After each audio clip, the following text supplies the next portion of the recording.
what we'll go with. So thank you everyone for joining tonight's executive committee meeting. I trust and hope that everyone had a good Christmas. I hope that everyone had a good Hanukkah. I wish happy Kwanzaa to those who celebrate that. But more importantly, I'm glad to see everyone's alive and their faces are on the screen. So depending on your lens and how you look at life, I think we have a lot to be thankful for going into the new year. So I'm happy that we're all moving in that direction. With that being said, I want to remind everyone on the call and maybe those who are new that this meeting is being recorded, and you should be aware of that. We always operate on our best behavior, so I don't do that just to intimidate anyone in their comments, but just out of courtesy to make you aware that this meeting is being recorded. Protocol for the meeting is that comments will be directed and responded to from the executive committee members. This is an executive committee meeting, not a general board meeting. Those individuals who are members of community board 2, for tonight's meeting, you get treated the same way we treat our guests at our general body meeting. If you have something to say at the end of the meeting when we have open session, will be a platform for you to communicate your thoughts. In the meantime, if there's something you want to communicate, please feel free to use the chat. As always, Taya is here to help us with the technical challenges that one may have, but the majority of us seem to be comfortable with Webex now, as evident through our participation. So with that, I'm going to go through. I'm not necessarily going to follow the agenda in its explicit state. What I'm covering now is the welcome and the review of the protocols. I'm not going through the roll call of members for the respective committees.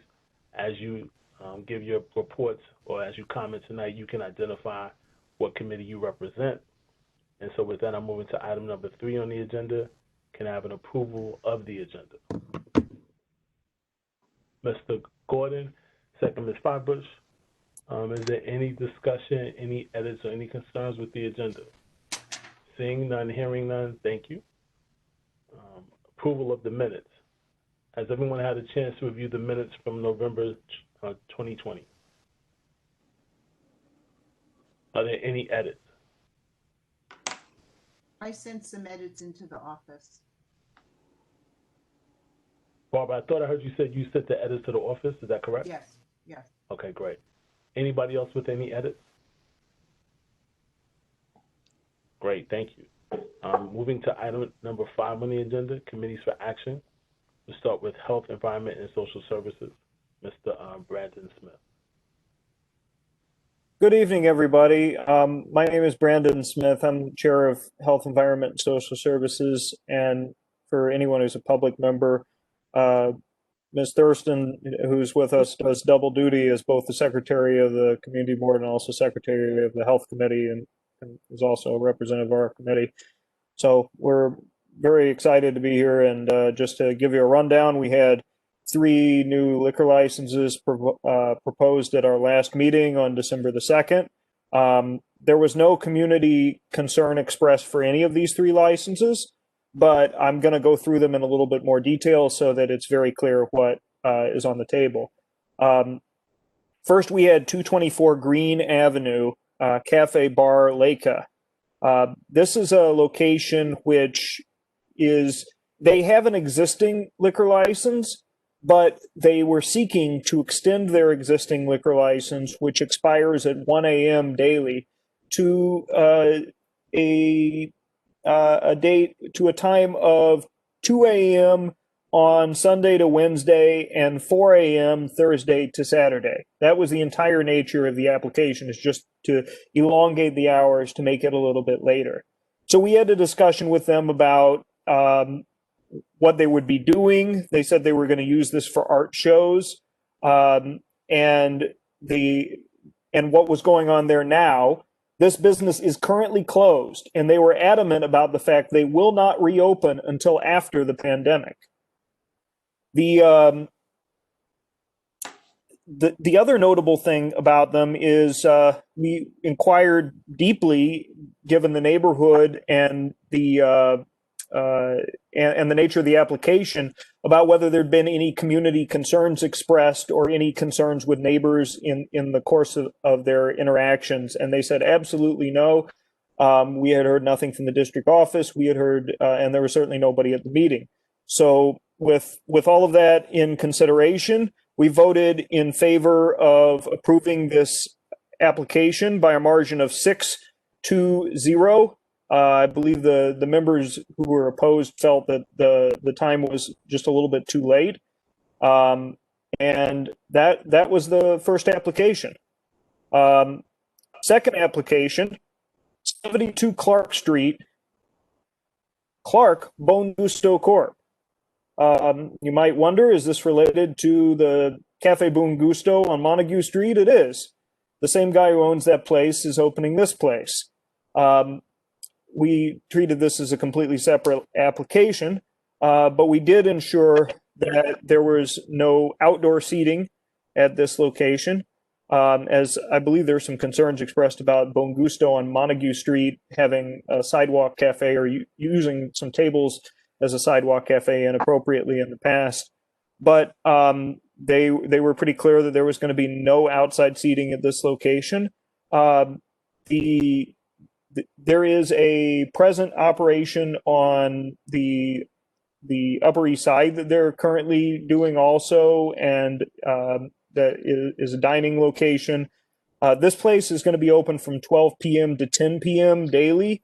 They plan to hire about 8 people. We voted in favor of this by a margin of 7-0-0. Now, the last time we had 8 people vote. This one we only had 7 because one of our members is having technical difficulties causing him not to vote in this for this application.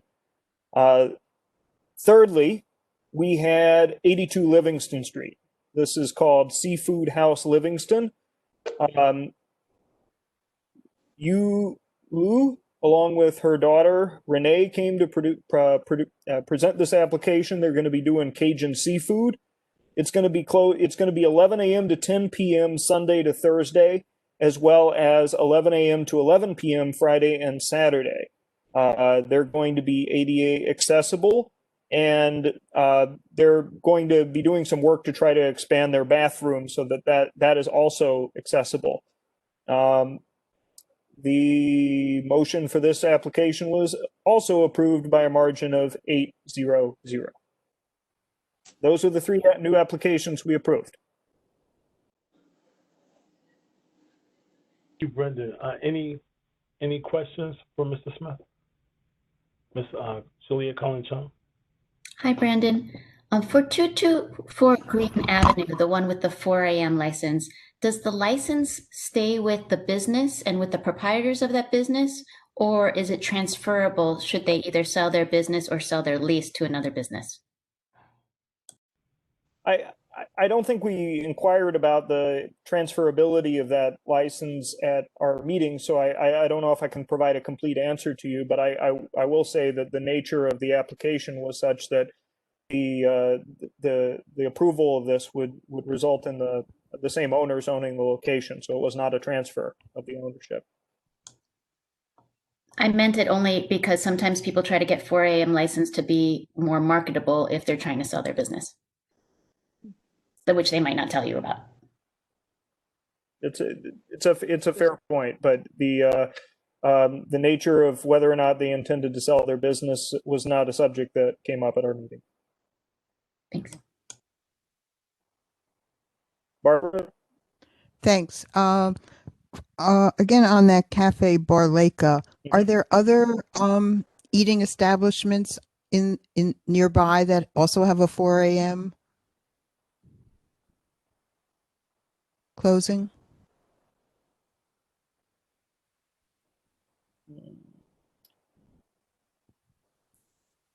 I'm not seeing anything in the discussion from the committee meeting to that effect. I do recall some in that in Fort Greene that we have granted a 4 a.m. closing to before, but I don't want to speculate about the proximity of those locations to this particular one. And is this near the high school where we once had a meeting on Green?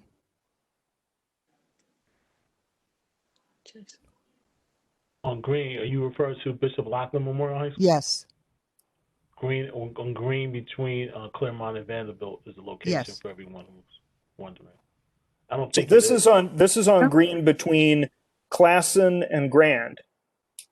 Okay. So Further up. So to give a So little are there context, other it's just at the businesses tip. on It's that? just at the tip of CB2, because once you cross the street on Classen, then you become at CB3. So this is right on the corner within Okay. our district. But there are other businesses on that. I mean, a lot of Green is residential, but is this part of Green more commercial? there is at least another business on that street, which I mean I can just see there just from looking at like the Google Maps. There definitely is a fair amount of residential on the street as well too. It's just that 4 a.m. is an awfully late closing. So, and then I had a question about the restaurant on Livingston Street. I got the impression that was more of a takeaway place. Are they going to have sit-down tables inside? If you give me a second, I can probably pull out the application to give you the full answer about inside tables and seating. I guess they would have room for tables. So there was nothing about the presentation that indicated it was going to be kind of a takeout spot solely. But I could probably give you the answer in a few minutes. I was kind of surprised that they wanted a liquor license, but it's a bigger space than I realized. So I guess they could very well have table service. It seemed like Brandon, can I? Go ahead, Jessica. No, sorry. After you finish that thought, I just wanted to add something about the 4 a.m. closing time. So after the Livingston comment. Okay, why don't you go ahead to do that? Because I'm going to have to search a little bit to find this application. Okay, I'll give you a chance to find that. Barbara, just for context, if it's helpful, what made us feel more comfortable with the 4 a.m. close at the committee discussion was that they were very adamant that it's really, they don't operate it as a bar. It really is like they've never done that. People even asked like, oh, do you move the tables so it can get crowded like a bar? And they said, no, we've never moved the tables. It's just about having art performances, art shows, and being able to serve liquor during it. So, I mean, we have to take them at their word like we do with any other application, but that's why we felt comfortable with the extended time. Okay, thank you. For context, yeah. Juliet? Did they have letters of support from their immediate neighbors and or evidence that they reached out to them? So I don't believe they had I don't believe they had evidence of that, but I believe that during the pandemic times, we're having a practice as an office not to inquire or document such signatures from community members or residents because of the desire to maintain and promote social distancing and COVID-19 compliance. Yeah, the one thing that I would say we should keep in mind is, and we've had several instances, and maybe several's too much, but we've had instances within the district where the owners and the proprietors of a restaurant or an establishment or a bar would give you the impression that they're serving liquor and it's very quiet and compliant. However, when those individuals and those patrons spill out onto the street, and now it's 3, 4 a.m. in the morning, particularly for a large residential area like Green, that then becomes a nuisance. And I'm sure we've all experienced that, and we can recall instances where we've heard that. So, while I know the committee voted the way they did, and you know me, I'm not one to undermine what the committee has done because that's where the work is. I just keep that as a topic of thought for the executive committee and for the members and representatives of the HES committee, because that's something we may want to pay close attention to so that it doesn't become a nuisance to the residents of that close proximity to the establishment.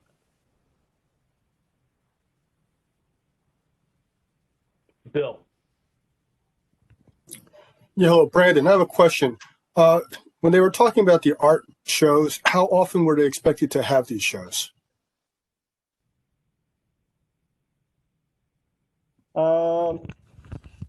Looking at what we have, I don't have any record of how frequently the art shows are going to be there, but I believe that the material changes in hours apply to the weekends, so it might be reasonable to infer that the shows are going to mainly be on weekends.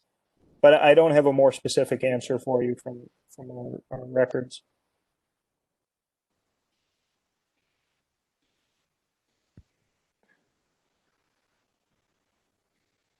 Any other questions? I'll entertain a motion to accept the committee's recommendation. Mr. Jordan, can I get a second? Mr. Flanoy, is there any further discussion, or I should say, if there any discussion on the motion? Yeah, Juliet? Can we break out 224 Green? Sure. Okay. Barbara? I had the same question. Okay. Any other discussion on this motion? Okay, so let me, Mr. Jordan, can I ask you to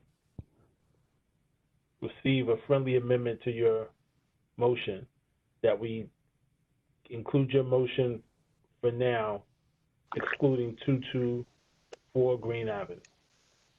Yeah, yes, Mr. Singletary. So it'd be 72 Clock and 82 Livingston Right. for this Can I motion. get a second? Can I get a second to amend the motion? Betty? Okay, great.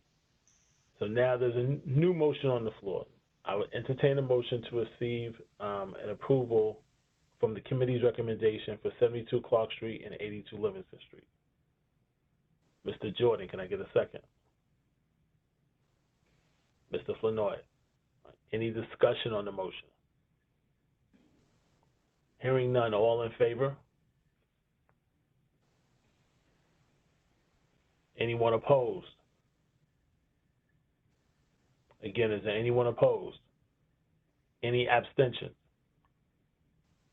Okay, thank you. I'll entertain a motion to accept the committee's recommendation for 224 Green Avenue. Mr. Jordan, second Mr. Gordon. Is there any discussion on the motion? Hearing none, all in favor? All right, so let's go through this for a second. Well, by my count, I see Brendan, I see Carlton, I see Jessica, and I see Mr. Flanoy, and I see Mr. Jordan. Am I missing anyone? Okay, great. Abstentions? I know I said that out of turn, but still, abstentions. Okay, I see myself and Juliet. Opposition, anyone opposed? I see Barbara, I see Betty. Did I miss anyone?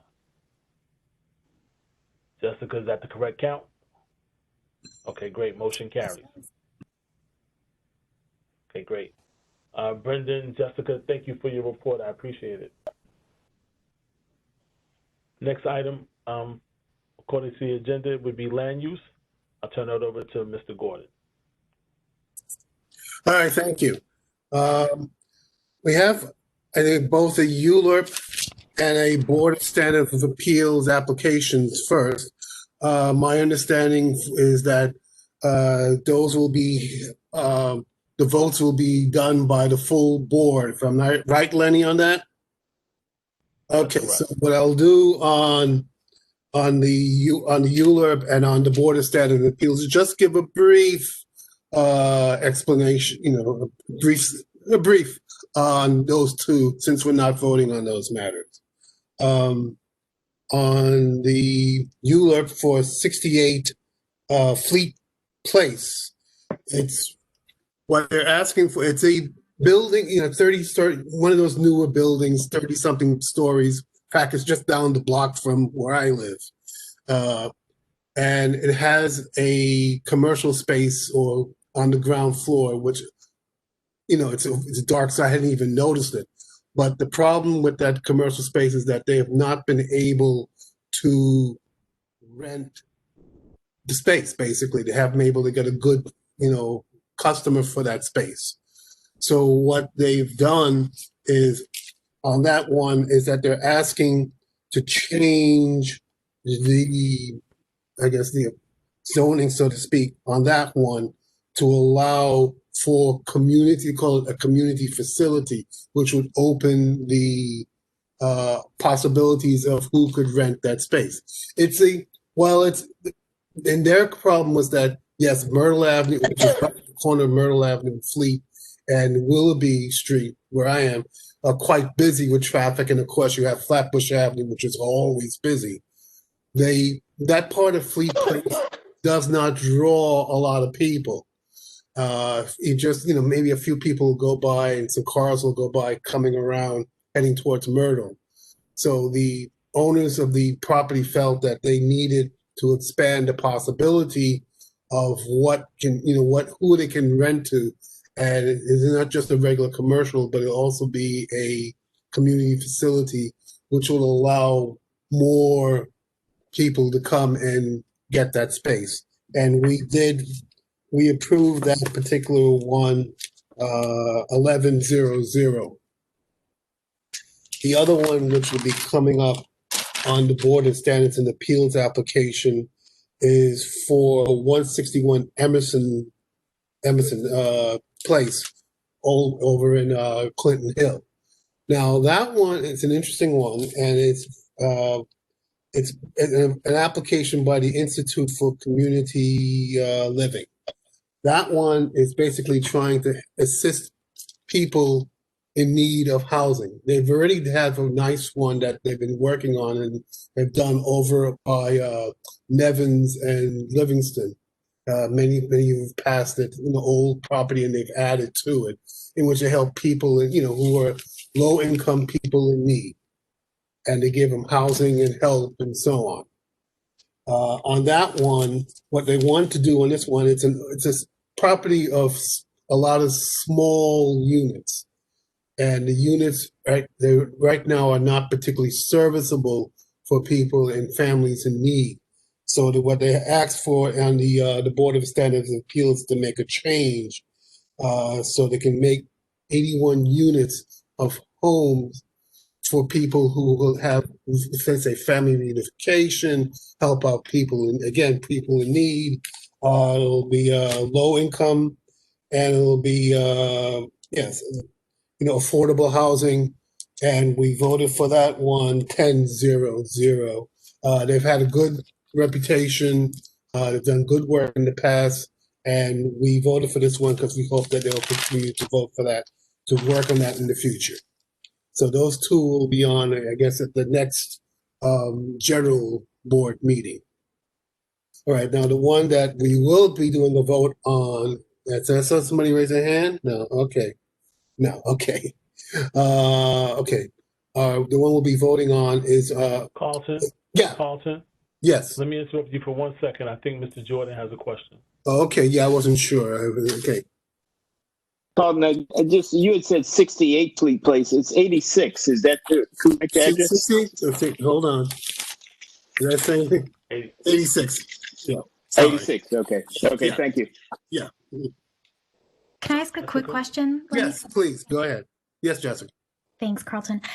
So I think that's really, honestly, it seems like a great thing at 86 Fleet, but is there any sort of guarantee that it will stay community oriented, or that perhaps after this recession or what have you, that they'll say, oh, sorry, we're going to go back and put a Dwayne Reed in here, or some, high paying commercial tenant? Like, do we know how long this will stay, and does it lock them into community housing, or is it just added as an option? Before the Board of Standards of Appeals. I don't know if they can just simply flip it around. I'm 100% certain of that. Right now, and they feel that they just can't make a go of it. So,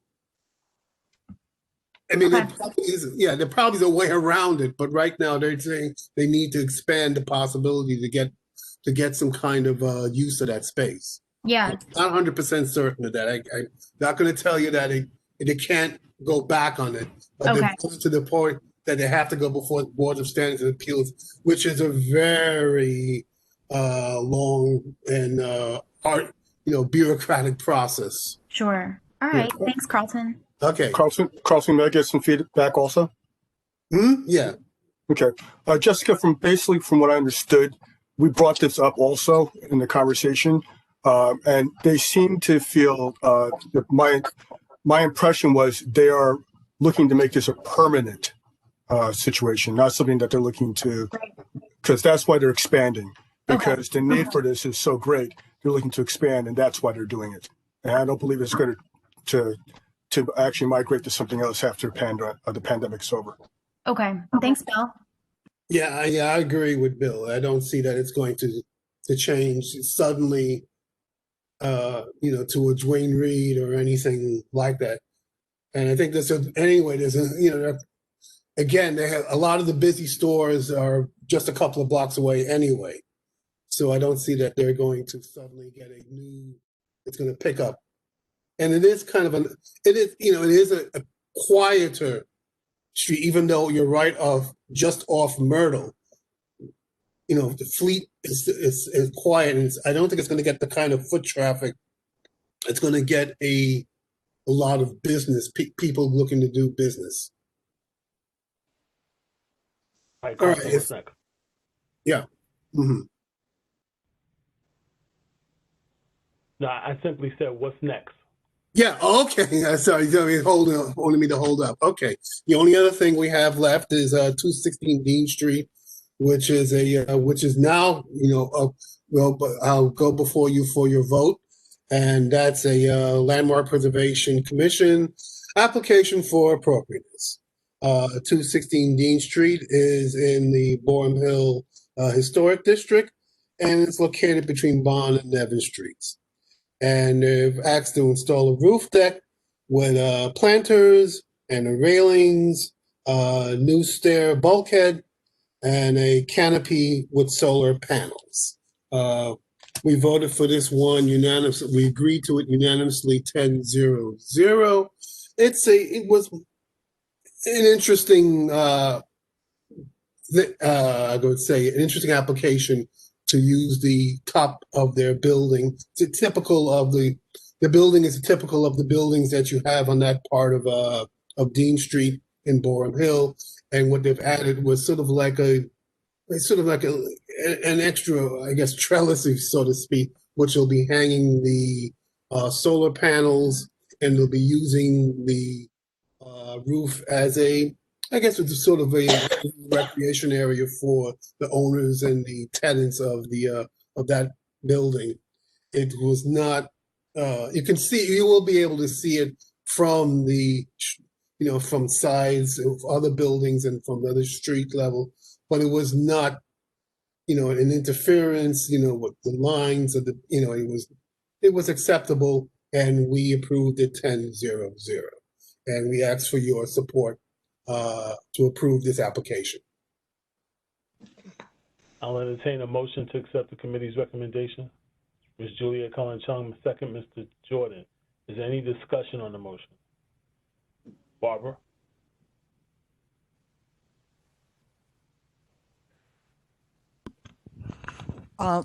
Were any of the neighbors there, or was there any indication that they had reached out to neighbors? On this one, this was not really much of a neighbor's situation since it was the top.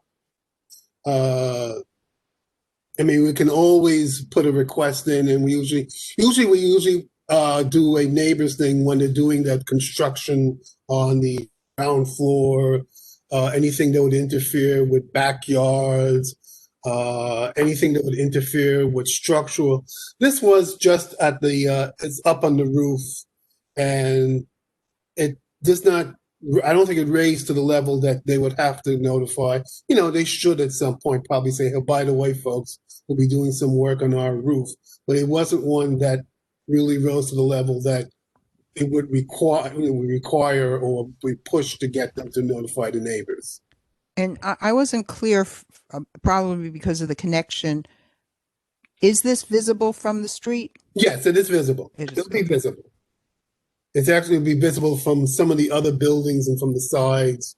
It's not terribly, again, it was not terribly out of place. Okay. Thank you. Yeah. Any further discussion on the motion? Hearing none, all in favor? Opposed? Once again, anyone opposed? Any abstentions? Jessica, you got the count? All right, great. Thank you. Thank you. Next up on the agenda, thank you, Carlton. Next up on the agenda is item number 6, committees to report. Start with Economic Development and Employment Committee. Hello, Bill Flinoy, Chair of the Economic Development and Employment Committee. My co-chair is dialing in. Ms. Peterson is dialing in by phone. On December 1st, we had a presentation by the Brooklyn Navy Yard. Regina Lindsay was actually the presenter. We were asking about the impact of COVID-19 on the Brooklyn Navy Yard. The report she gave us basically was the following. The Brooklyn Navy Yard actually did some PPE production. They actually produced 10 million pieces of PPE and 26,000 gallons of hand sanitizer. The masks that they actually produced were being sold at Wegmans. Okay, so it gives you an idea of what they were doing locally. They also received some PPP funding. The yard secured about $10 million for yard businesses. That averaged about $104,000 per business. Okay, so that was given out. And also we asked about the businesses themselves, how they were doing. They only lost a few businesses that they were closed, and mostly we closed because people took advantage of the COVID to actually retire. Okay, so that's what they did. Okay, they also had a holiday market. 33 yard businesses were actually involved in the yard market. They actually sold all the products that were actually made within the yard. And they also had an art sale, an online art sale that basically involved 30 artists, and all the proceeds went to the artists. Currently, right now, they're doing an equity incubator. The lease space that they're going to offer will support MWBE entrepreneurs and businesses. To apply for this, the RFP deadline was extended to January 15th. So if anyone's interested in getting involved in this, you must apply by the January 15th.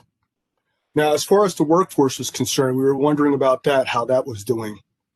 As of the report, they had hired 471 individuals since the beginning of the year, which I was surprised about. 88% of these individuals were from Brooklyn. 30% of these individuals were from NYCHA. 23% were long-term employment, and 18% of these individuals were previously in the justice system. Now, their goal was to actually hire 60% from the local catchment, of which 58% is their target so far. They still have time to go, but they've actually almost hit their goal. I asked about the permanent jobs they were actually hiring, and I was asking where they were basically focused. They mentioned that the jobs were traditionally in manufacturing, CNC work, digital marketing, and sales, which makes sense based on the COVID situation right now. Most people are basically working from home. Okay. And that was basically the report. Currently, right now, the next committee meeting is going to be on January 6th. The focus of this committee meeting is going to be on employment and job creation recovery after COVID. Okay, right now there's been a lot of things that have occurred, and we want to make sure that we want to focus on making sure that the employment numbers go back up, and that the small businesses that have been shuttered, we want to see if we can help them open back up. Okay. In conjunction with that, we're going to hold we're targeting holding the resource and job fair in June, which we believe will be about the time that we'll see most of the vaccinations have already been distributed. So we believe that those two things will work hand in hand, and we'll start seeing businesses reopen because of that. And that's my report. Thank you, Bill. Excellent report. Any questions for Economic Development and Employment Committee? Just super quickly, What was the percentage hired from NYCHA that you said? NYCHA was 30%. And was that that's of that 400 plus jobs? That's correct. Of the Okay. 471 jobs. And that's NYCHA across the city or NYCHA in Brooklyn? Brooklyn. Okay, that's great. Okay, cool. Thank you. Next up is Parks and Recreation. Good evening. Thank you, Mr. Singletary. We had a joint meeting on December 7th with the Youth Education and Cultural Affairs Committee. The subject was the Columbus statue in Columbus Park outside the Supreme Court building. And we had Victoria Vasquez, who is one of the organizing members of Take Down Columbus, New York City. They're very much interested in taking down the statue of Columbus in the park. They want to, their group, which is composed of about 10 members, it aims to re-educate the community and the public about the complete identity of Christopher Columbus. The facts that they emphasized were that he was involved in the enslavement of people and sex trafficking of Native women and girls, and that this information has been known for quite some time, and he himself apparently wrote about it in his log. There was a very animated discussion about it. There were quite a few members from the public who spoke about it, and just about everyone who spoke about it was in favor of taking down the statue, felt very strongly about it. And we did not have anyone at that time. Well, there was no one there from the police department, and we had one member from the Parks Department. Really, it is up to the Parks Department to decide what to do about this statue. Another concern raised by this group is that there are police resources at the present time being used to watch the statue. However, it became clear during their discussion that their statistics about the cost of this did not just focus on the Columbus statue in that park, but other statutes as well. So their information wasn't as comprehensive as it should be on that issue. And people were less concerned about that and more concerned about what Columbus's full history of Columbus represents to a lot of people. It's my understanding now that since that meeting, and actually we had a vote, and the vote was 11 in favor, 5 abstentions, to send a letter to the Parks Department in favor of removing the statue. But it is now my understanding that 2 groups who, 2 Italian cultural groups, cultural and historical groups. Yeah, cultural, thank you, Betty. Cultural historical associations are interested, now that they have found out about this, are interested in coming and giving their opinions about this. And it's my understanding that we are working now to find a time for them to come in to do this. So we are not going to be voting on this tonight. I'd like to add something, Bob, if that's okay. Sure. Yeah, so in line with the fact that we had speakers from one side of the issue, and we didn't have the others, but we had to vote because the information was compelling, and we had, a lively and comprehensive discussion. So then the 2 other groups want to speak, and based on the calendars of the committees and the speakers who've already been committed to the different dates, it turns out that the next time we could have it would have to be a joint committee, which we usually don't have except like in December or January. It would come out to something like April. And in further discussion, we feel that it really needs to be sooner. This can't just wait, because there are people with, very strong opinions, and the press has been following this issue, so that in discussion with Barbara, and please, chime in. We feel that we can't call it an emergency meeting, but maybe we could call it an additional meeting, because we don't usually calendar a joint committee like regularly. It's because Yucca doesn't have meetings in November and December, so we tend to have a joint meeting then.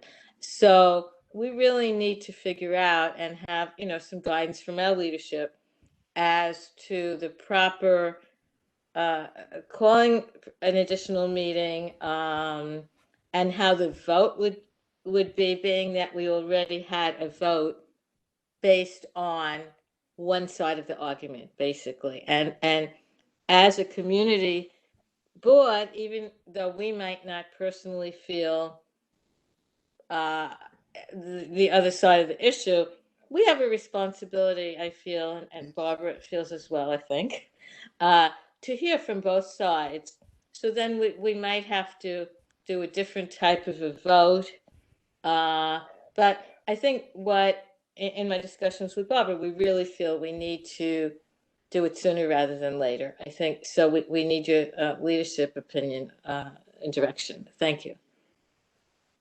I agree. So let me just jump in real quick, so that there's no ambiguity around this topic. And this is just to be a bit repetitive intentionally.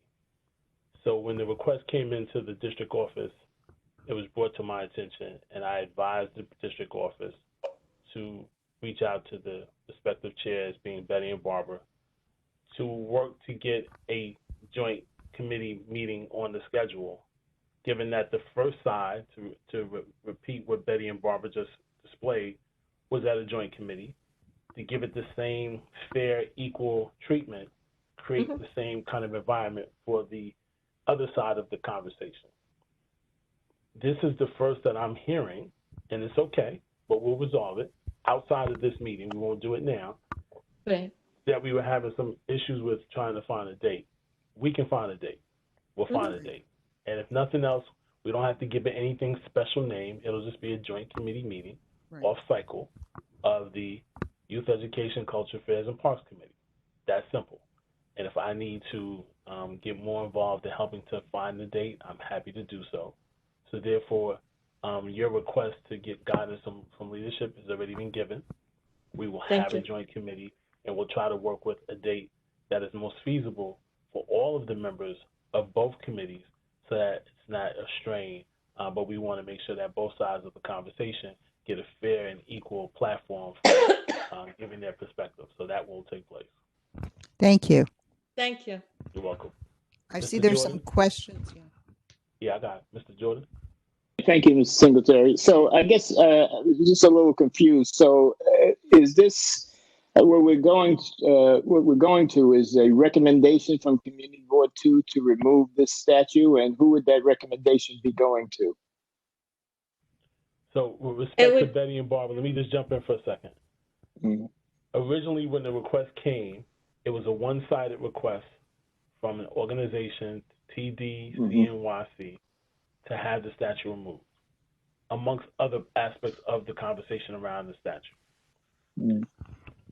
No other opposition or no other viewpoint was made available to the board at the time, and so when the presentation was made, a recommendation was submitted and a vote was taken, which is what Barbara referenced.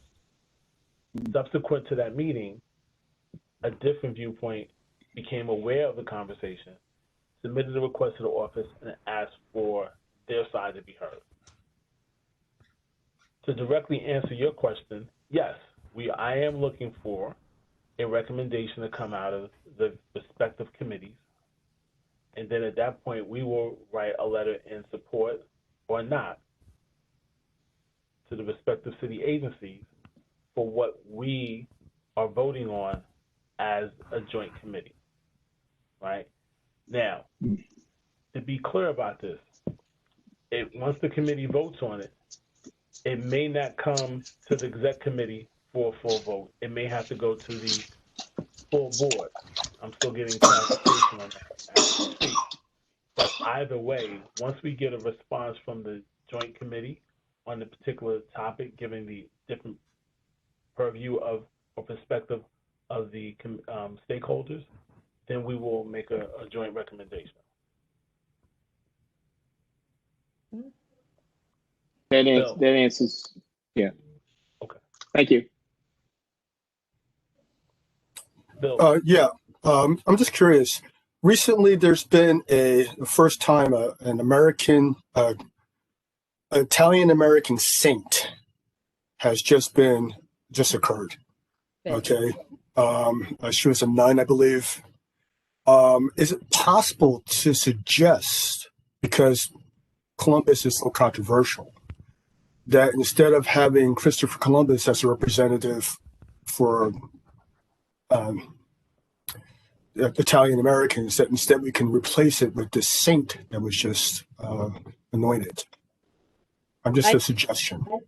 I'd like to respond. I think it's not up to us to suggest someone. I think there are many prominent, Italian Americans that could or should be highlighted. I mean, I think we want to hear from the Italian American community. I feel it wouldn't be up to us. I think if a group made a strong pitch for the saint or for someone else, we could certainly listen to that. But I think in anything, when you're dealing with different groups, we really have to hear their voice and not take on like what we necessarily might propose. I think that has to come first. So that's my opinion. And so what I would add to that, Bill, is by all means, as you well know, these discussions, when the meeting notice goes out to the community, but in particular to the members of the committee. And so as a board member, you have the ability and the right to show up to the meeting, and if during an open forum or at an appropriate time you want to make that suggestion during that meeting, I think you have the platform to do it. It could bring about a different thought, but I fully echo what Betty just replied to you with. That's the right way for us to conduct the meeting.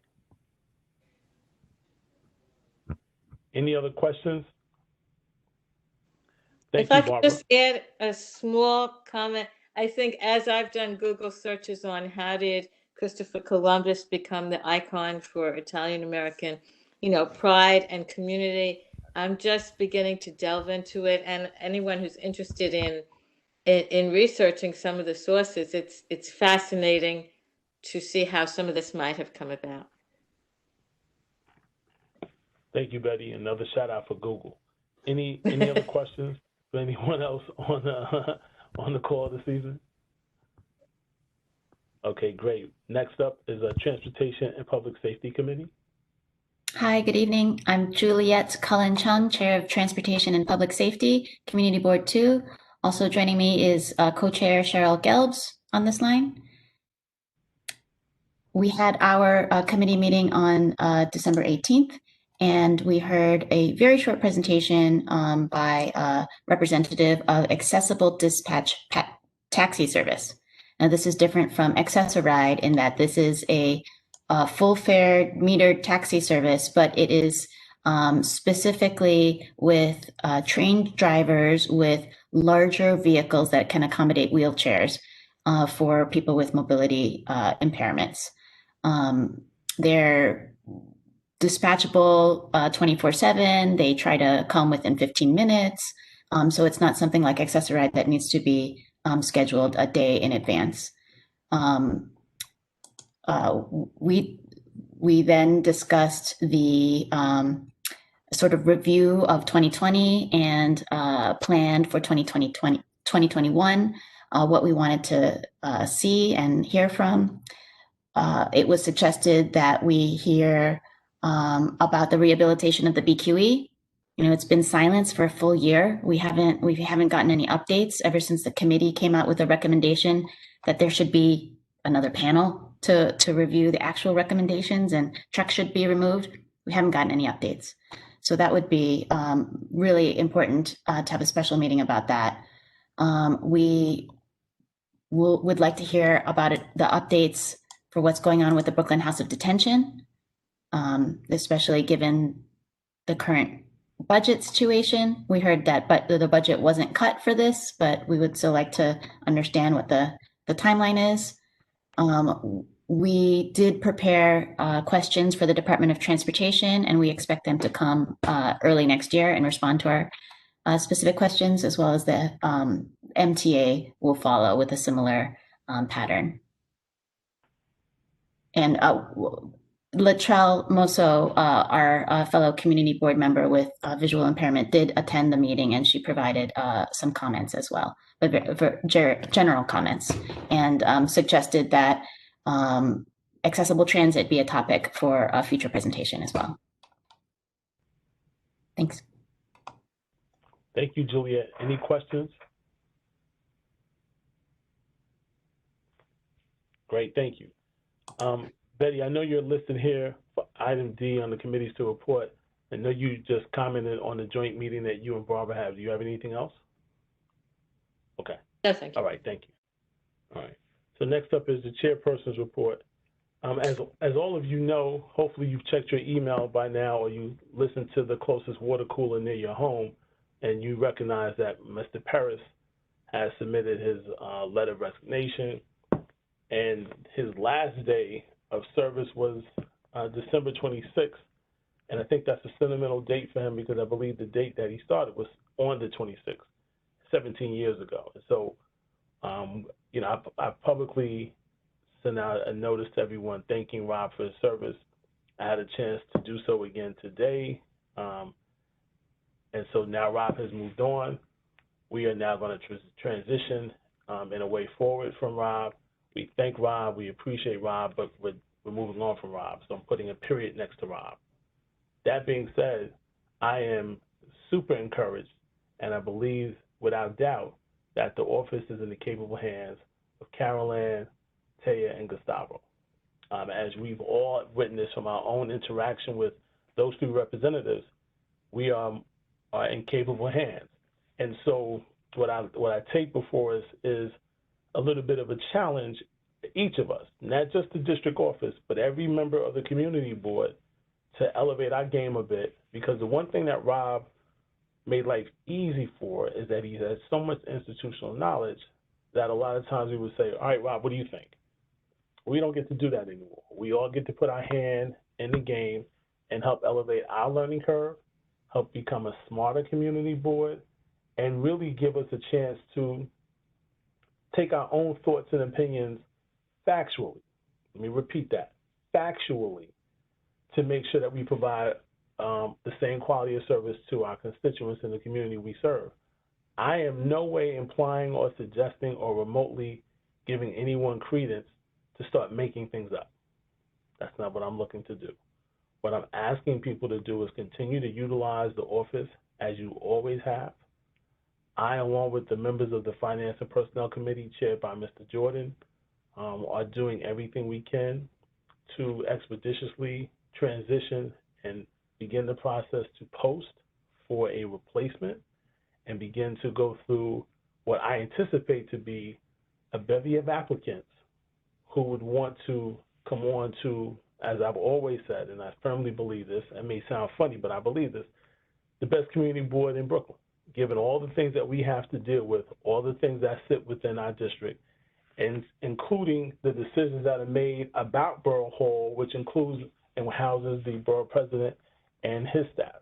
And so when you look at the magnitude of cultural institutions, higher institutions of higher learning, municipalities, all the courts, you know, I don't know if any other community board in Brooklyn has to deal with the things that we deal with, so I say that with pride.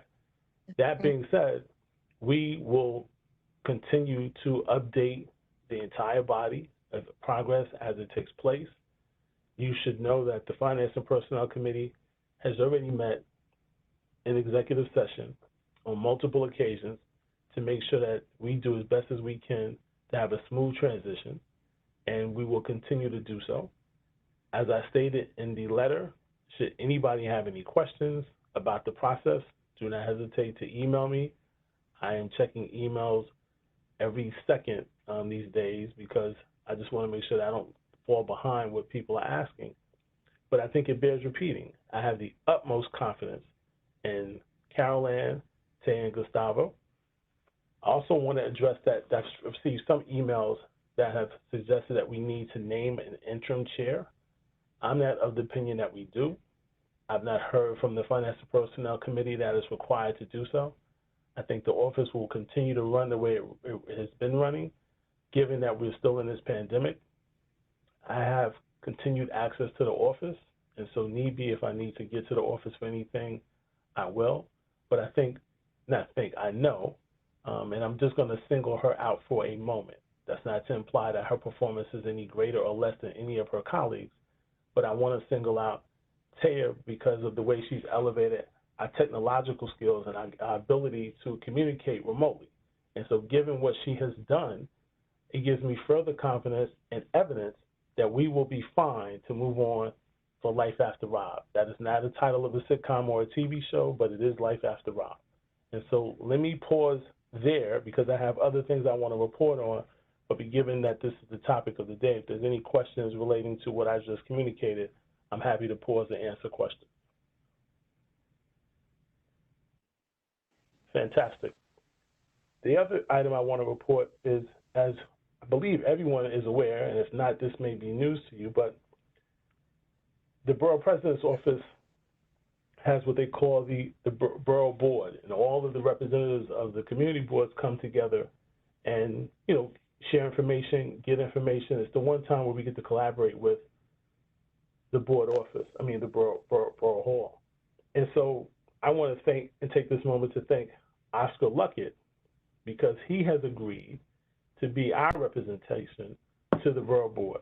And so I'm excited because it gives Oscar a chance to get a little bit deeper into how community boards work. You may walk out of here with a master's in community boards by the time you're done, Oscar, so you can take that and put on your resume when it's time to advance your education. But in all seriousness, I want to thank you for your willingness to take on the opportunity. And let me just say that, I will be here with you, for you, and beside you through the process. If you have any questions going into the meeting, don't hesitate to contact me. If you have any questions when you come out of the meeting, don't hesitate to contact me. But I can also touch base with you, and I will, because I just found out recently that you agreed to do so and give you some insight before you enter into your first meeting so you have a sense of what to anticipate and expect, and it won't really be a shock. But I want to take the time to say thank you, and not for any other reason than just because you are a member of Community Board 2. So thank you for that. Thank you. I'm excited to be there on Monday. Good. I appreciate that. The other thing I wanted to mention, too, under the auspices of what I mentioned earlier, one of the things that was just a byproduct of the way the district office was run was that there were opportunities where the district manager by default, I don't know that it necessarily has to be that way, but by default, represented Community Board 2 various stakeholder organizations, various grassroots organizations within the district. What this affords us is the opportunity for other members of Community Board 2, right? Any one of the 50 members, I think we're at 49 if I'm not mistaken, but of the members of Community Board 2 who want to be active participants in representing Community Board 2, it gives you the platform. Now, the caveat there, the point I want to highlight is that I am not looking for someone to represent Community Board 2, intelligently speak on behalf of Community Board 2, and then walk away, right? I'll give you kind of a range of what I'm looking for. On one hand, you have Mr. Dwight Smith, who we all know gives an extensive report at any meeting that he attends. Then in the opposite spectrum, we have Michelle Gelbs, who represents us at 80 Flatbush. Same detail of information, same quality, just a different style. So she gives it to me in bullet points, right? And I get the same content of what's going on at the respective meetings. What I would say is anyone who currently represents Community Board 2, I implore you, it's almost imperative that, lowercase, air quote, demand that you give me a report. You can't represent Community Board 2, not let us know what's taking place, in which case we can't communicate it to the entire body. It's important that you do that. As a representative, it helps us represent and communicate to the entire body. So for those of you who are representing Community Board in any fashion, I ask that you please give me a report. You have two models I just gave you. You can be as extensive as Mr. Smith, or you can be just as extensive and contextually informative through a different format like Ms. Galvez, but we need something. And the reason we need something is the next segue into item 8 on the agenda, which is the district office report. We will not have a district office report tonight, but this will be the last meeting that we don't have a district office report. We will have one going forward. And as you've heard me say on numerous occasions, one of the things that I've asked the office to do, and I know that we're close to doing it, and when I get a chance to talk to the staff, we will complete this because we're there, is that part of the report should be individuals who represent us at different stakeholder groups. Their information should be in the report as well. Historically, we haven't had that. We just had a kind of a rundown of all of the meetings that were attended. It's important to give as encompassing and as informative a report as possible. And so therefore, that's one reason for the change in the naming. So that it's no longer the district manager's report, but it's the district office report. And then in conjunction with that, each individual of the office will give you a report of what he or she is working on, so you have a better insight for how the office is working. I think a lot of people take for granted that things happen in the office, but you may not necessarily have a greater insight or greater context of what takes place. This is a way for us to be more transparent with the office, and so hopefully alleviate some questions that people have asked. Flip side of that is, I'm going to be really focused about how much time we invest in the district office report, meaning I'm not going to ask the staff, the representatives, to take the time to put together a report and then expect the board members to just peruse it 5 minutes while we're going to be getting presentations from other people, and then to give the appearance that I'm fully well read within the report and start asking a bevy of questions. I'm not going to allow that either. I think it has to be two sides. If the team puts the work in, meets the deadline, and communicate and get it out, then it's incumbent upon all of us to respect that time, read it, and come back and ask questions that are germane. You don't get a gold star for looking like you read the report. You get a gold star for actually reading the report. So I'm hopeful that everybody understands there's two sides to this. And, I'm not looking to have half the meeting spent with people asking questions about the office report. So that's just a bit of a preamble for what we hope to do in 2022. I'm sorry, 2021. I'm jumping a year really, really fast. 2021. And then the last thing I want to mention is we've heard this conversation multiple times, but we are, and Ted, if I say something that's wrong, you can yell at me tomorrow, not tonight. We are very close to transitioning to Zoom. My hope is that our first meeting in January will be on Zoom, and then we'll use that platform going forward. We've done all of the purchasing that's required to get the right type of license, to make sure that we don't have anybody who's shorted out due to maximum participation limits. But we are very excited that we should be using Zoom going forward. So I'm excited to begin to use that platform, and hopefully each of you will see that it's more user-friendly, as will members of the community. So with that, let me stop. That will conclude my report. It will also substitute, which would be item number 8, which is the district office report, and I'm happy to answer any questions should anybody have it. Okay, great. Item number 9, other business. I'm sorry, Bill. This might come under other business also. I was concerned about what was going on with the, currently there's some things occurring over at Governor's Island, okay, that have come up. Okay, I was wondering, we've been to Governor's Island before, and we have actually participated and also given some responses. What's going on right now? Are we able to actually also respond to this? Because I know CB1 over in New York has responded. Should we also respond? So we have a request that we've actually received the actual response from CB1 that was communicated to the board office. We have that information. We're reviewing what CB1's approach is. We're looking at what CB2, quite frankly, what our approach will be. We're also looking at what Senator Kavanaugh is, he has jurisdiction for, I think, if not all, but a major portion of of Governor's Island. So there's still information that we're still gathering before we compile our response. But yes, it is a top of mind. It is something that the office, they're receiving constant communication on, and we're partnering with CB1 in some ways to share information, but it's not going unnoticed. We will respond and share that with the board in its appropriate time. Thank you. Can I add to that? Because I was going to bring up something similar on the business. Sure. Yeah, I've been approached by people that are involved in the school, the harbor school on the island, and they want to come to my committee, our committee, to talk about some of their concerns. So some of their concerns are part of the whole ULURP and that whole big issue. But part of their concerns are using this as a time to leverage some more space, instructional space on the island.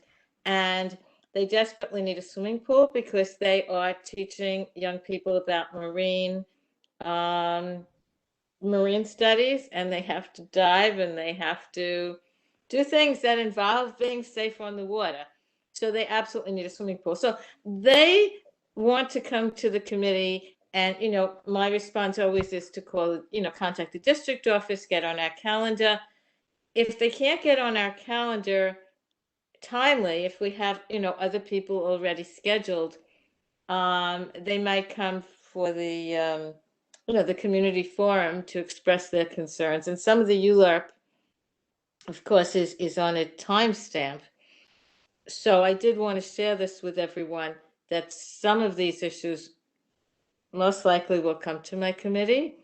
And some people want to talk to me kind of offline just to get advice as to how to engage stakeholders in Brooklyn, because not only does Brooklyn use Governor's Island, in high proportion, but when you look at the addresses of the students in the harbor school, actually more of them as a percentage come from Brooklyn than from any other borough. So, I mean, this is my opinion. We have a stake in that discussion. That's what I wanted to say. Thank you, Betty. Juliet? Something else for other business is something that was brought up at our committee meeting that I bring up now because it's more finance and personnel related than transportation and public safety. But social media and community district communications was brought up. And I know that's something that's currently in discussion. We support and encourage it. Thank you for getting us on Zoom presently. It would now that we have Taya, who has done a wonderful job enriching our discussion with all of these links to the chats. I think that, and our committee members think that it would be great to further the digital presence of Community Board 2. Yeah, thank you, Julia, for that. So as some of you may or may not remember, we did a full presentation earlier in the year where Taya walked through it in a presentation of the different platforms that we would be able to leverage to get communication and information out. Just to be quite frank and really blunt and transparent, I've been a bit of the holdup in the sense that, my thought process has been, and I may be alone in this process, but to jump out and create the social media platform when you don't have a functioning website, I think is a little bit disconnected. The basic form of communication that city agencies work from is a website. And so what I've asked the team to do is focus on a website, and through a committee, and I will say Ms. Quint has been a tremendous supporter of that committee, as has other members of the board, but I wanted to highlight her for a minute. We're there. We're close to getting that up and running. We're getting the feedback. What I want to also maintain, I think I may have mentioned this in a previous meeting, is that I'm less concerned about the capability of the office and the team to get information out. What I'm really concerned with is the maintenance, because I also don't want us to go out and get information, and then now when people look to the different platforms that we have, the information is stale, and then we don't look as professional as we really are. Now, once again, under the auspices of being fully transparent, Taya is of the mindset, we can do it all, right? Don't even worry about it. Lenny, I guarantee you we can do it all. You can go to sleep at night. You won't have to worry about it. And so it's a little bit of my hesitation between how long it's taken us to get to a website, and maybe I have some apprehension because it's taken a while for us to get it. You know, we've gone through different maturations of the website. We've gone through different people taking advantage of the website.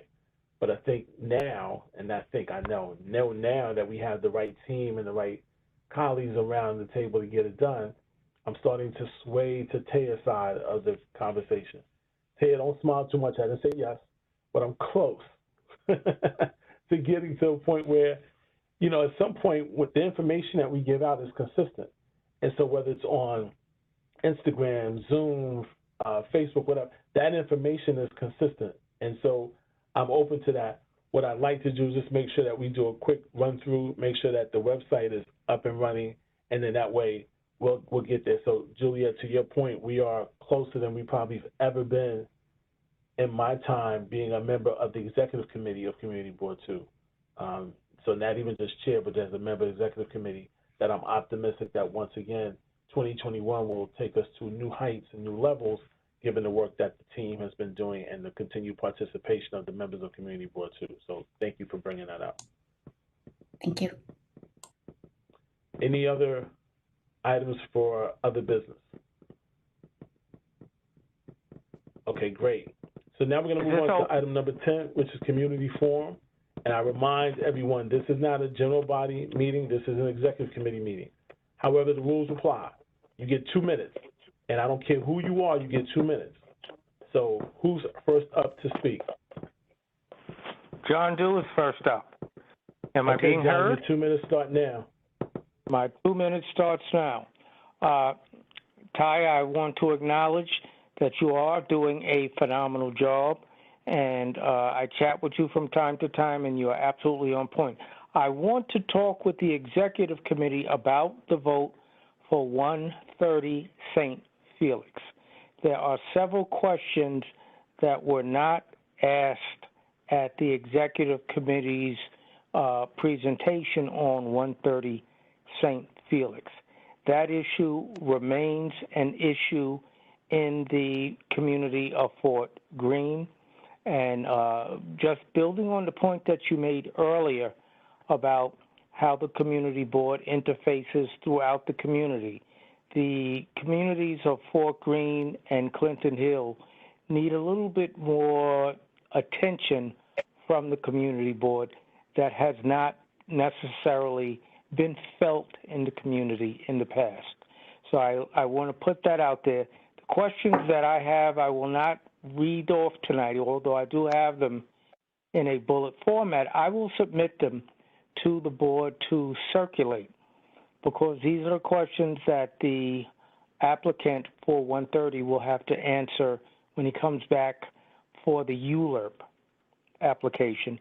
And we had tried to get these questions answered in advance so that when applicants come in, they have already entertained the questions that the committee is going to have and can come with those specific answers rather than tell us at the meeting that they don't have it or they have to get back to us. We need to do an advance on the questions for all of these topics so that those that come to present to us know in advance what we're going to be asking for. I have a lot more, but that'll be it because my 2 minutes is up. So, John, thank you for that. But I have a question for you. The questions that you're going to submit to the office, is it a bit twofold in the sense that these are standard questions that the committee has already reviewed and approved and that they would like them to be part of a screening process and they would be applied for? Well, just to give you a very brief example, Chair Singletary, that block actually physically collapsed 20 years ago. And that was not discussed. The entire impact of a 24-story building on that particular block was not discussed at all. And so John, let me just say this. I remember when we had that discussion, it was probably one of our first, if not second, Zoom or Webex calls. And that is there was correct. discussion about the collapse and how those buildings, how many of those residents were displaced because it took an extensive amount of time, and I highlight extensive amount of time for the city to prop up those buildings, secure the infrastructure, and make sure that it was safe for those individuals to move back into their home. And so one of the particular questions that was asked was, when you think about what it would take to do construction and demolition, given that that's a very narrow street, what would be the impact to those individuals directly across the street? And the response at the time was, it is unknown, but it will be pulled out during ULURP. So, it's possible that because since that was an early meeting, many individuals didn't know that. But I just want to bring a little clarity that question was asked and addressed during the initial conversation. Okay, well, the other issue that you raised is, how do we get this information out to the affected community? Because it hasn't gotten out. And that's the concern that the community of Fort Greene has been expressing as it relates to that 24-story tower. And in the other piece, and I'll submit the questions, is that a 24-story tower creates what's called shadowing. And on that very narrow St. Felix block, a 24-story tower will create lots of shadows throughout the course of the day. We did not get shadowing visuals from that particular display. We got pictures from Park Slope and 4th Avenue and Flatbush Avenue. The pictures from St. Felix itself did not give you the shadowing that's going to occur from a 24-story building. And in terms of landmarks, that committee would normally have addressed that specific topic in greater detail in the application that they came. So, all right. we really got to go through this and get the community on board with this. So you and I can talk offline. Your points are all valid. I do know that some of those items wouldn't come out in true context, because anything prior to a ULURP or EIS would have been speculative. So we're going to make sure we get all that information, and you and I can talk about the questions offline with the office to make sure that if this is something that the committee has voted on and that is adopted, that we'll make sure we get that into the protocol. Thank you for that. Very good. Who's next for, is it Ethan from the Brooklyn Navy Yard? Are you next? Yes, thank you, Chair Singletary. First of all, I apologize for being a little casual tonight, but I am on vacation. But I wanted to come join you all at Community Board 2. Don't apologize. You can have my tie if I can have your hat. It's cool. All right, we'll trade when we can see each other in person. I also wanted to thank Chair Flanoy, Committee Chair Flanoy, for his presentation. I know I've been accused of showering some compliments on him in the past, and that will continue tonight. That was a great presentation of Regina's, what she talked to you all about, and hopefully if you have any other questions, I can answer them in the future. I don't have a report tonight. I just have an announcement. December 31st will be my last day as Visitor Services Manager at the Brooklyn Navy Yard. But in the new year, I will join you as the Community and Government Affairs Manager. So I will be back. And for those of you who just wondering if I know how to conduct myself with a community board, I do. In a past life, I was a community liaison for council member Inez Dickens when she was in the council, and I was the community liaison for Community Board 7, which is the Upper West Side, Morningside Heights, and Community Board 9, which was West Harlem. So I look forward to speaking with you all in a more official role in 2021. Thank you. So Ethan, thank you for that. Congratulations on your new role. Hopefully it's something that you wanted and something that wasn't placed upon you. And what I would say to you is, we're going to now, because of the advancements in technology, go back to having regular general body meetings. And so in the general body forums, we have an area where we actually call out the stakeholders and the dignitaries. So you will be having a continued platform representing the Navy Yard where you get to give us updates and information going forward. So just wanted to remind you of that if you didn't already know. And so that doesn't change given your advancement at the Navy Yard. So look forward to hearing more from you. That sounds good. Thank you. Okay, great. Taya, do we have anybody else who's contacted you through the chat or who's indicated they'd like to speak? All right, so we're still going to do free for all. Is there anyone else from the community who would like to speak during the community forum? Suzanne? Hey, everybody. Hey. Ethan, is it okay if I just ask a question to Ethan? Sure. Okay.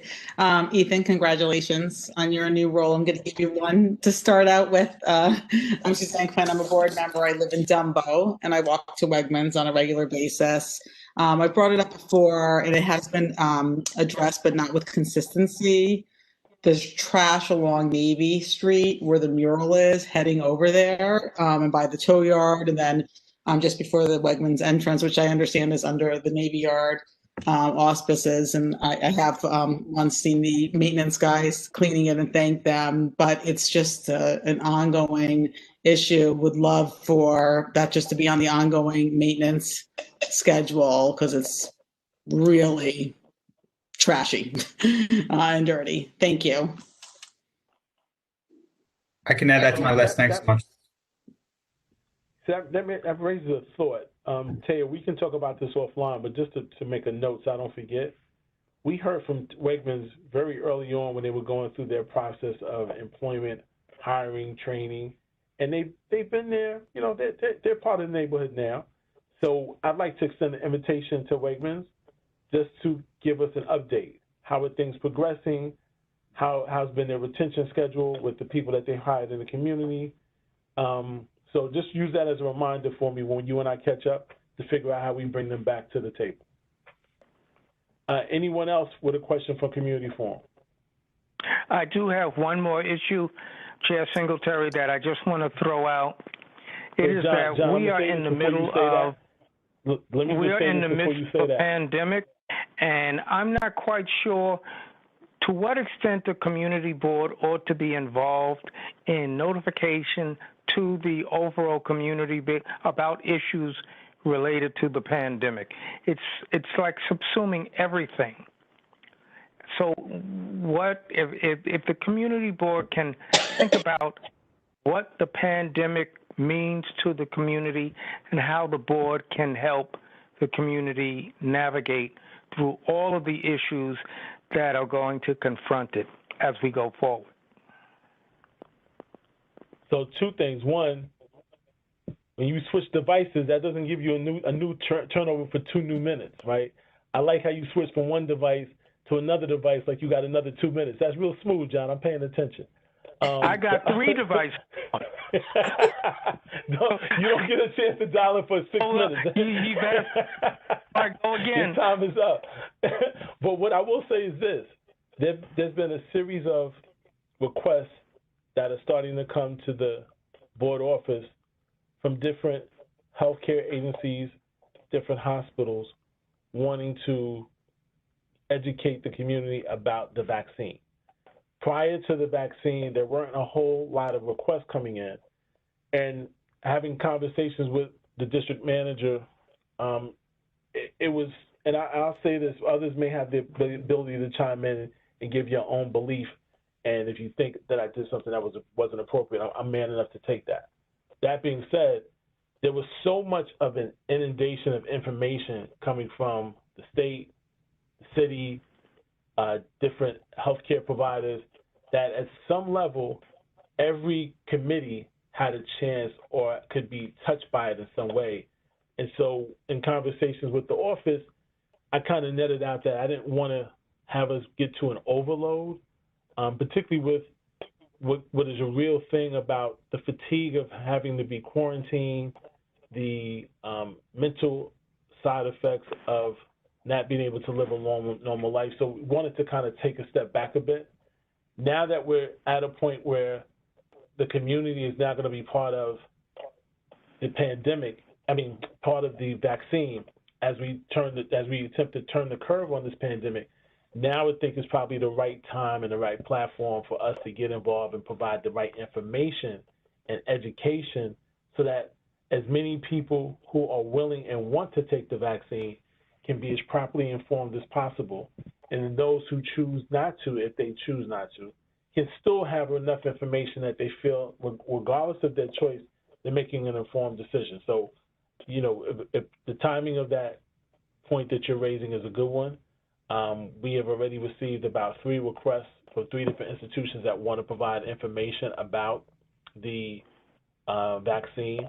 And once we get, I think, better clarity for how the community will now be available to receive the vaccine as opposed to just healthcare providers, it will lend for a more receptive conversation. So thank you for reminding us about that.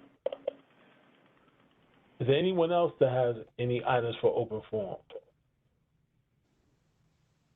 Mr. Singletary, Mr. Singletary, Ms. Nan Blackshear would like to address vaccine education. So hold on there. What I don't want to do is open up a conversation that we're not ready to address. I just wanted to mention that information is coming into the office, but I don't want to cut you from having opportunity to speak. So the platform is yours. Thank you, Mr. Chair.